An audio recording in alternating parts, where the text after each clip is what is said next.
Hello friends, welcome to today's frequent pattern mining class, and in this class we will see the another method called FP growth, that is mining frequent item set without candidate generation. In the last class we have seen a priori algorithm. This is one of the popular method in frequent pattern mining. The second method is FP growth.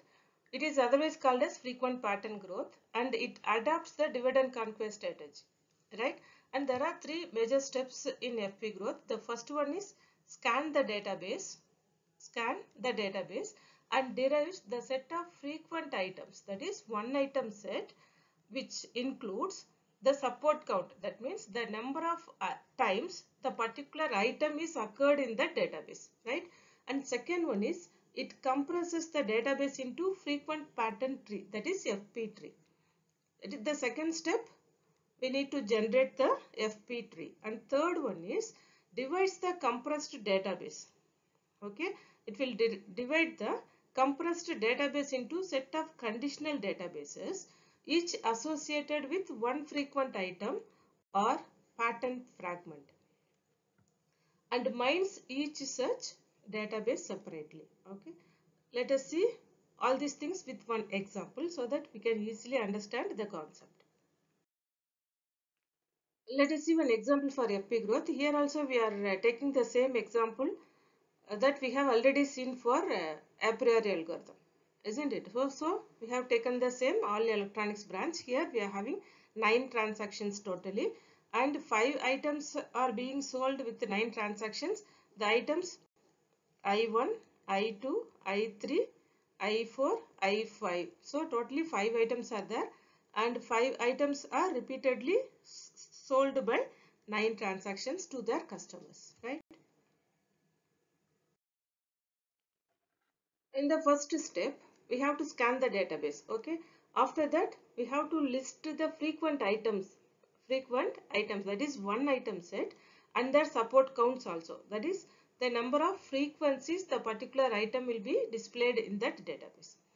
Okay, and we will take the minimum support count as 2, and the set of frequency items should be sorted in the order of descending support count.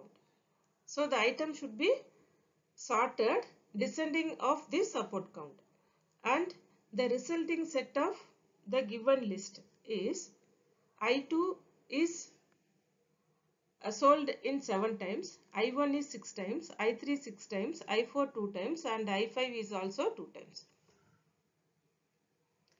And we have to list that in the descending order, just like this table, right? In step 2, again scan the database and construct the FP tree. Here we are having the list of transaction and as well as the frequency table, okay, in the descending order of support count, right? So we will start our FP tree. The FP tree start with null node, okay, null node. And now let us take the first transaction I1, I2, I5, and the items should be sorted in this order. Okay, so I2 will come first, I1 and I5. Okay, so I2, I2, I2 will come first. Okay, and I1, I1 will come one time, and I5, I5 will come one time. Okay, and next let us take the second transaction. Okay, I2, I4. Okay, I2, I4 is in the order itself. So I2 will come first, I4 will come 2. So I2. Now I2 is changed into second, and I4. I4 will come one time. Okay, second is completed. And now let us take the third one, I2, I3. Right? I2 will come first, and I3. I3. Okay, I3 will come one time, and I2 will come third time. I2 count is being increased. And next transaction 4, I1, I2, I4. Now the item should be sorted in the form I2, I1, I4. Right?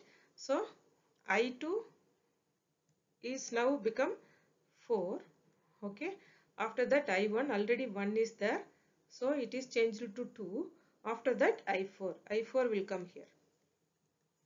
I4 is 1 time, right? Next, transaction 5, I1 I3.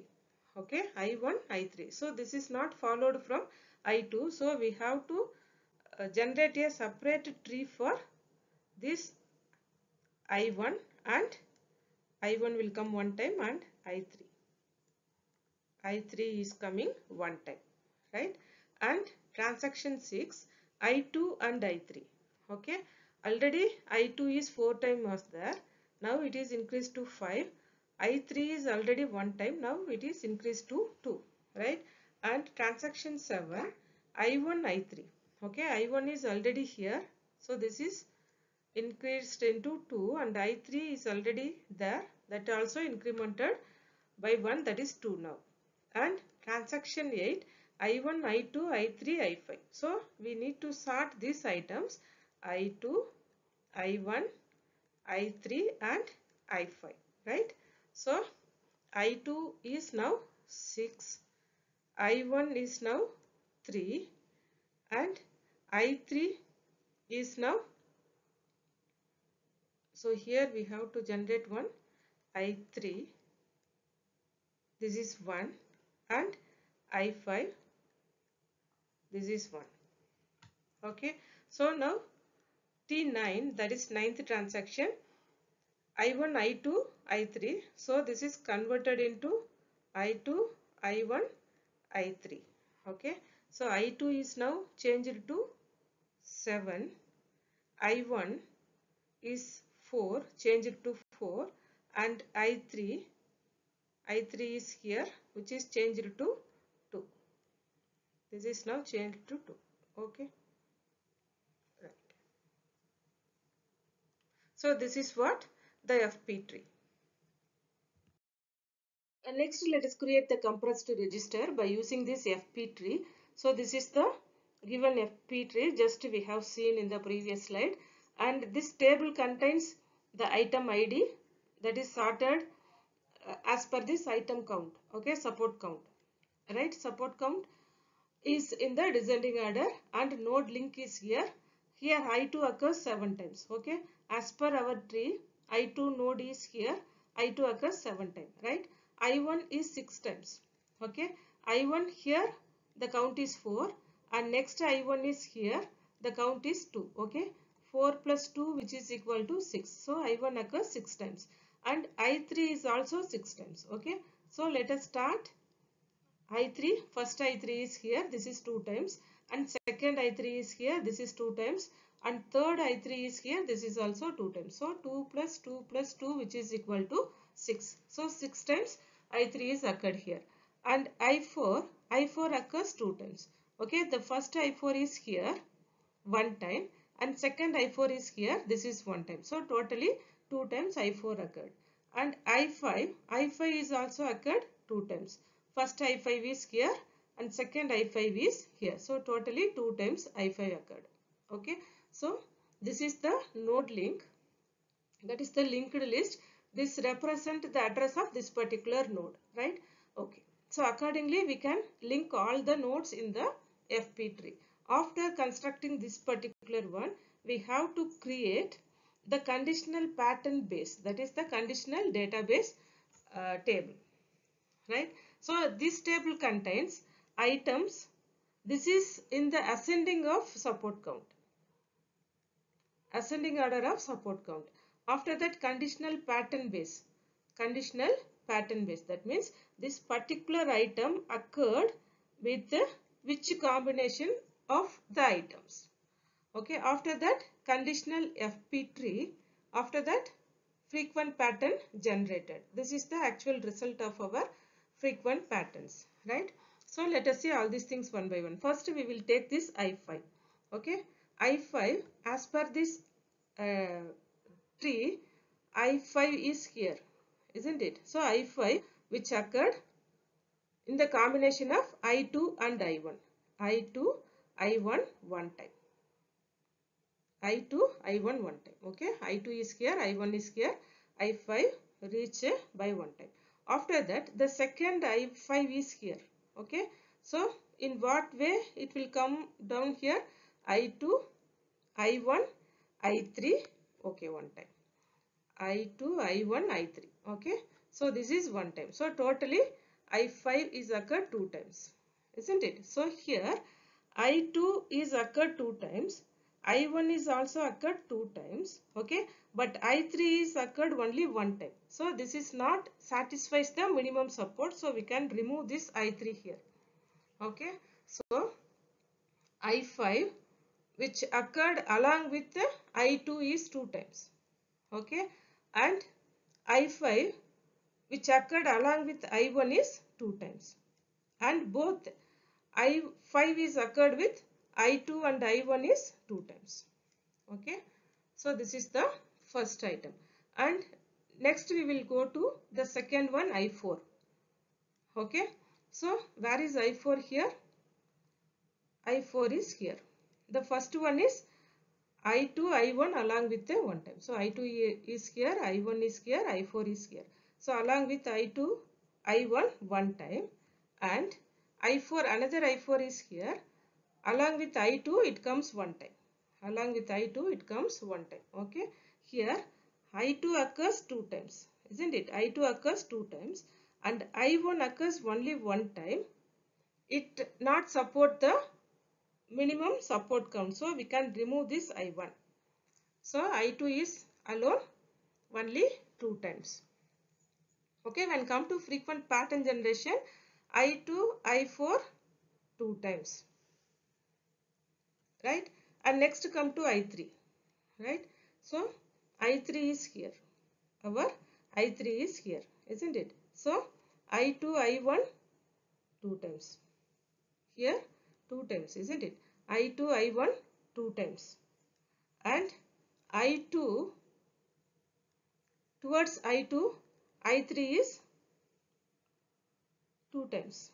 Here I3 count is 2, isn't it? So I2 is two times. And I1, which is the next branch, isn't it? Towards I1, I3 is two times. So here I1 is two times along with I3. Okay, we can take another branch also. Next, I1 which occurs two times. See, I2 is two times. Here I2 is two times. So I2 which occurs four times along with I3. And I1 here is two times and along with I2 this occurs two times. Okay, separately I1 is here, isn't it? That occurs two times. So we have to write this separately because the branch is different. This particular branch is different. So we have to write separately. Hence, what is the frequent pattern generation here? I2, I3 separately this comes four times. I1, I3 which comes four times. Okay, I1, I2, I3 which comes two times. Okay, as per the table, that is the conditional FP tree, we can generate the frequent items here. And next we will take this I1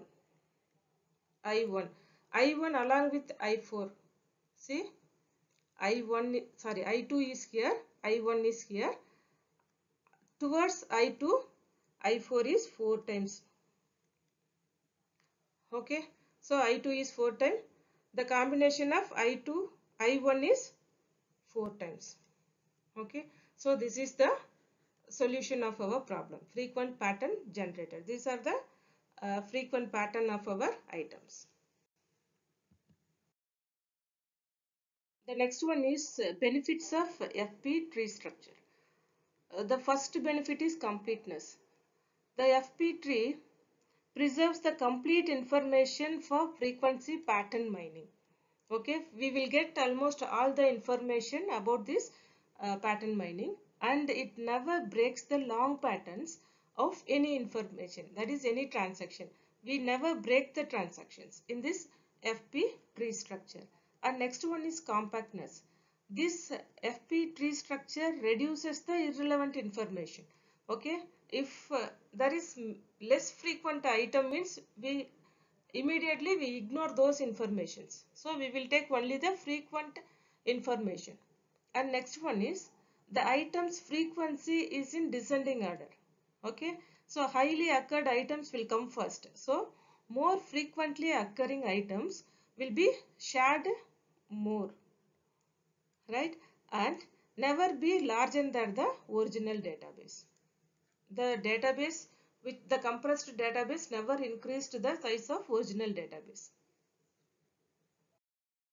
Up to this, we have seen the FP growth, that is the finding frequency frequent item set without candidate generation. This is another popular method from the frequency pattern mining. And in the next class, we will see another important topic from data warehousing and mining subject. Okay, thank you.